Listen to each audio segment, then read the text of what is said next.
people can do jail time. Some people can just do time. I, for one, cannot do time. I do not like doing time. I've been incarcerated on a lot of occasions, but I've always been very lucky. I've never been what's known as stretched. Stretch is where I would get served with a prison term that's a year and a half or more. When you're hustling, you learn there are a lot of ways you can get out of court. People use aliases or get bailed out and never return. You got to have cash, and you can only do it for so long. There are all kinds of ways you can work the criminal system, but I can't give that much away. The last thing I want to do is write a how-to book for criminals. My homies will read and say, "Hey, you told everything. What the fuck are you doing, man?" They say the game is to be sold, not told. People have no idea that you can get served a year and end up doing life. I could go in there for a week and some guy could try to take my manhood. He's either going to rape me or kill me. If I kill him, I'm protecting myself, but I get a murder rap. So now my little 1-week traffic warrant slip has turned into murder, and I'm in there for life. The prison system is a very dark world, and believe me, it's not the answer. The government seems to think the answer to crime is more prisons. Let's just build more prisons and let's incarcerate more people. They refuse to go into the reasons for crime. On my album Original Gangster, I say slavery's been abolished except for the convicted felon. So indirectly, I think their answer is just to create these big cages and put everybody in jail and hold them tight. Taxpayers don't know this approach costs them more than leaving people out in the streets and giving them a chance. I would have never gotten into crime if I had a decent education that geared me toward a job. If I came right out of school and even had the slightest hope I could get a decent job, I would have taken it. Now, I truly believe the prison system is a big business and that it seems to be more important than education in this country. The government is currently building a prison in Lancaster, California. On the news, they announced that it's going to bring in millions of dollars in revenue each year. The penal system is one of the biggest corporations in America right now. Incarcerating people is big money. The more criminals, the more money. As long as you believe certain people are always going to be criminals, the only solution the government will offer is building more jails. I'd rather take my money and send a criminal to college, give him a chance to get a job so he can be a productive part of the system. Most people don't even know that it's cheaper to send a criminal to college, even to a private college, than to keep him in prison. At Stanford, you pay around $21,000 a year to send a person to college. But to keep a criminal in prison, you're paying $47,000 to $75,000 a year per inmate. If you decide to send a criminal to Berkeley or UCLA, you can probably send nearly a dozen criminals to college. America would be the most heroic place on earth if they were willing to take a real look at these kinds of options. The hardest task for a criminal is to take that first step toward the other side.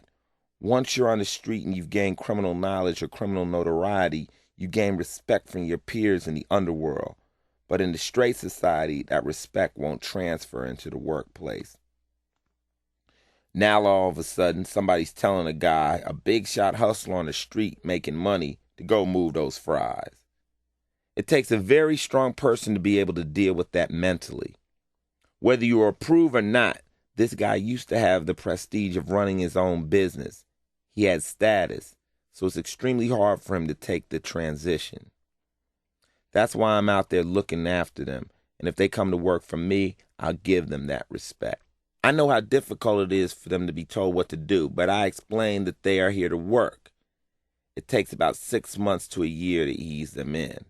I still go through it with my organization because I hire expert con men and thieves and liars. I know what's going on, and before it gets deep, I'll approach them and say, "Don't try that. That ain't cool," and we'll work it out. But in a regular work environment, they're not going to get that kind of treatment. The biggest criminals in this country aren't the street hustlers or the men behind bars.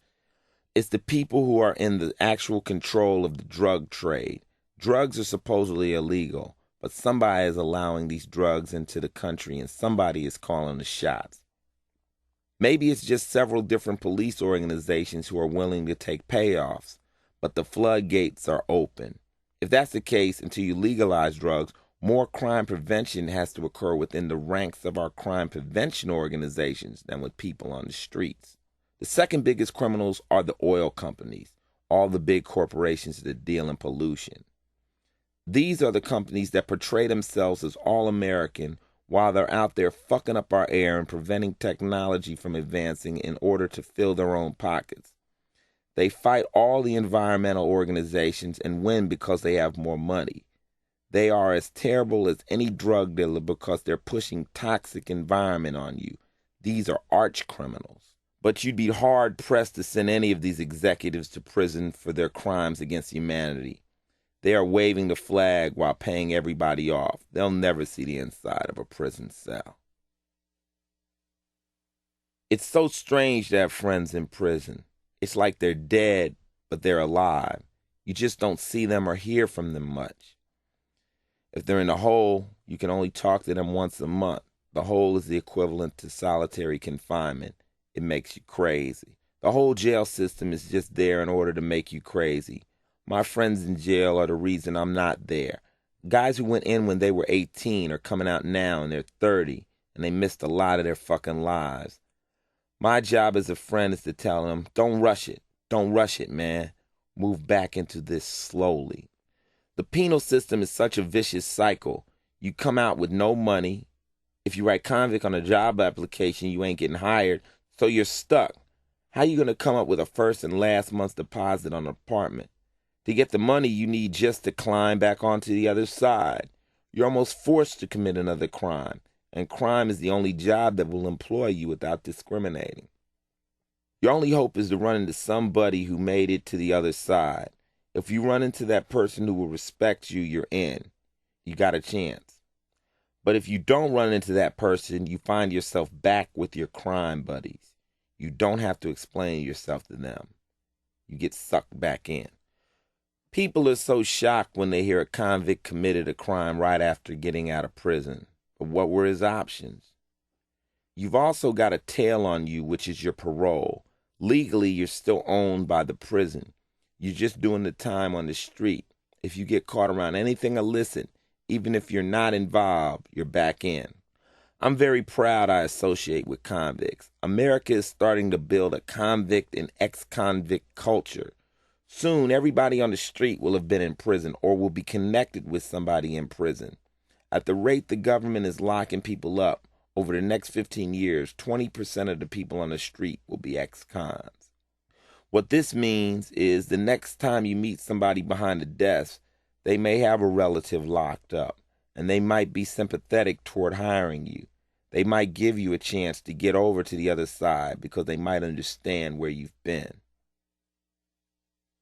When I went to San Quentin and rapped for the prisoners, some of them told me, "Ice man, you're the one who got away."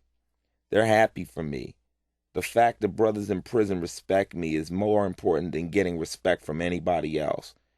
These guys have made their mistakes, and they are doing their time, but they represent the real heart of hardcore street America. This is where you end up. So I need to continually ask them, am I doing my job? Am I telling them how it is? Yeah, you're telling them, man. A lot of the guys in prison don't like rappers who seem to glorify crime. They respect the way I deal with it. I talk about it, but I let you know it's real.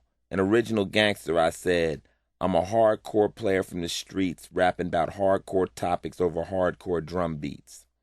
A little different than the average, though. Jet you through the fast lane, drop you on death row. 'Cause anybody who's been there knows that life ain't so lovely on the blood-soaked fast track. That invincible shit don't work. I'll throw you in the joint, you'll be coming out feet first. All of the rappers who act so hard and act like they ain't gonna get caught, if they got thrown in jail, they die. This invincible shit is just not how it is. I'll show you how funny it is to wind up in jail. I'm not gonna go out there and tell kids or anybody who's listening that this is something you can get away with forever.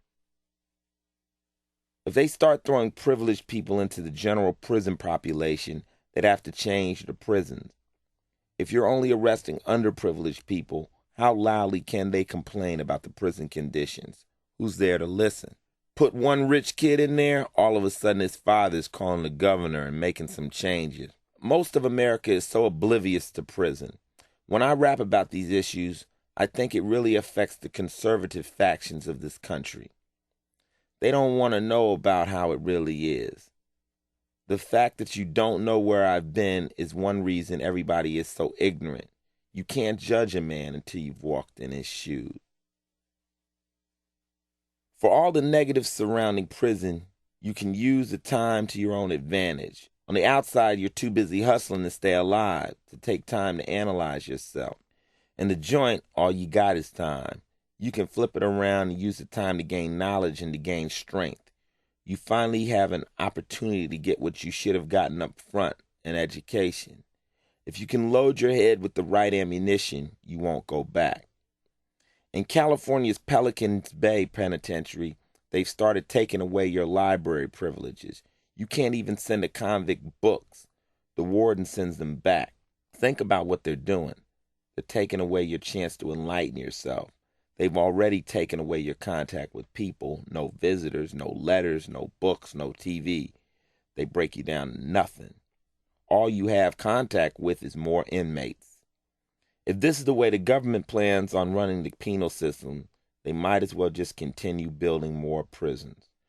It's inevitable that the prison population will continue to increase and increase and increase because nobody's dealing with the root of the criminal behavior. Law enforcement isn't really trying to stop crime. Crime creates so much money for the economy. When we go to war, it stimulates the economy. So does crime. There's more money made on the cleanup of drugs than on the selling of drugs. If you sell fear, you sell car alarms, home alarm systems, bars on the windows, guns, steering wheel club. Who's out advertising these anti-crime devices? The cops. If you eliminate crime in certain areas, you'll lay off police officers. A nice undertone of crime keeps everybody employed.